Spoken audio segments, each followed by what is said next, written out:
Baik, Assalamualaikum warahmatullahi wabarakatuh. Perkenalkan, nama saya Andrea Laras Ramadhania dengan NPM 2217051016. Di sini tujuan dibuatnya video ini untuk memenuhi tugas 3 dari mata kuliah teori bahasa dan automata, yaitu reduksi DFA.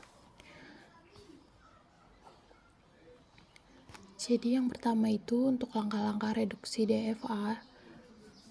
Yang pertama ada hapuslah semua state yang tidak dapat dicapai dari state awal atau useless state. Yang kedua, buatlah semua pasangan state P, Q yang distinguishable, di mana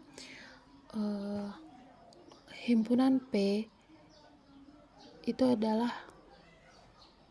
termasuk elemen dengan state akhir, dan Q bukan anggota himpunan dari state akhir. Yang ketiga itu cari pasangan yang distinguishable lainnya untuk semua P dan Q dan semua A anggota dari sigma ini. Selanjutnya ada 4, pisahkan state-state yang distinguishable dan indistinguishable. Yang kelima, gabungkan beberapa state yang indistinguishable. Yang keenam, sesuaikan transisi. Ini kita langsung ke contoh. Di sini ada contohnya, di mana himpunannya itu ada Q0, Q1, Q2, Q3, Q4, Q5. Inputannya itu ada 0 sama 1, state awalnya itu Q0 dan state akhirnya itu Q4. Untuk fungsi transisinya bisa kita lihat di sini.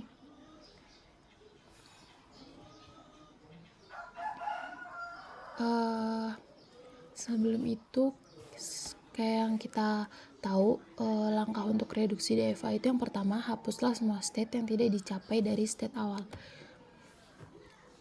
Kita bisa lihat di gambar ini, untuk yang tidak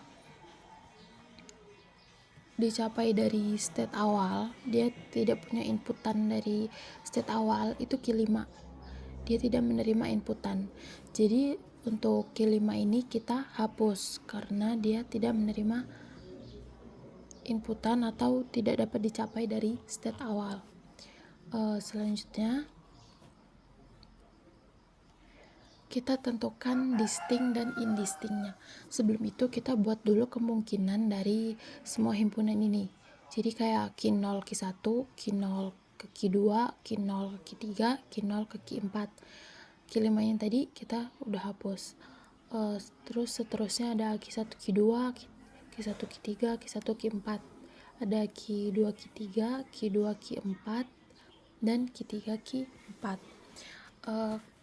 Sesuai syarat yang di sini. Jadi untuk distinct itu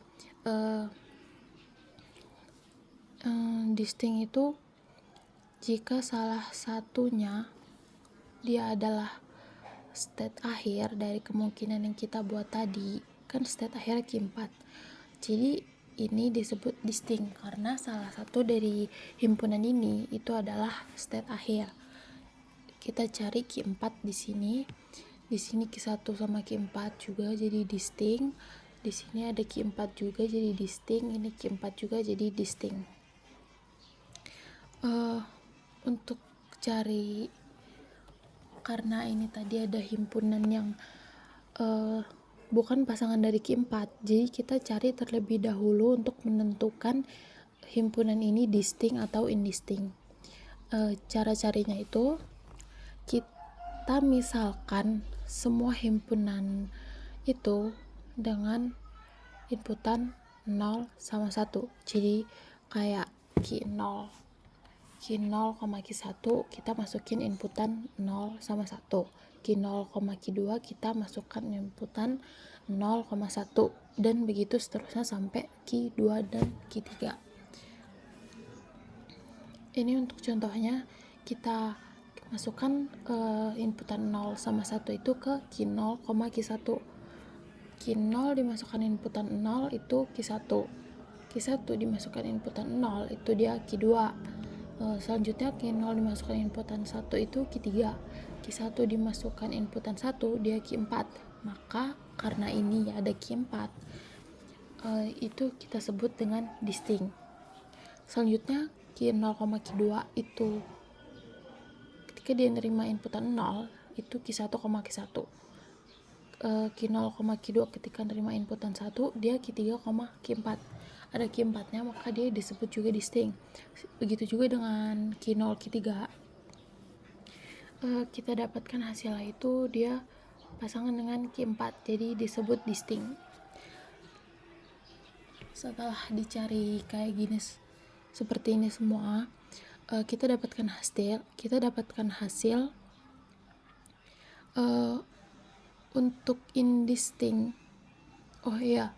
Untuk indistinct sendiri itu jika kita cari, dia bisa dikatakan indistinct jika keduanya itu sama. Misal kayak Q0, Q1 menerima inputan 0, ini dia misal Q0, Q2 menerima inputan 0, dia Q1, Q1. Dan di sini misal Q4, Q4. Itu mereka memiliki himpunan yang sama dan state akhirnya itu sama. Itu bukan syarat distinct, sehingga itu kita sebut indistinct. Jadi kita dapatkan indistinctnya itu adalah Q1, Q2, Q1, Q3, dan Q2, Q3.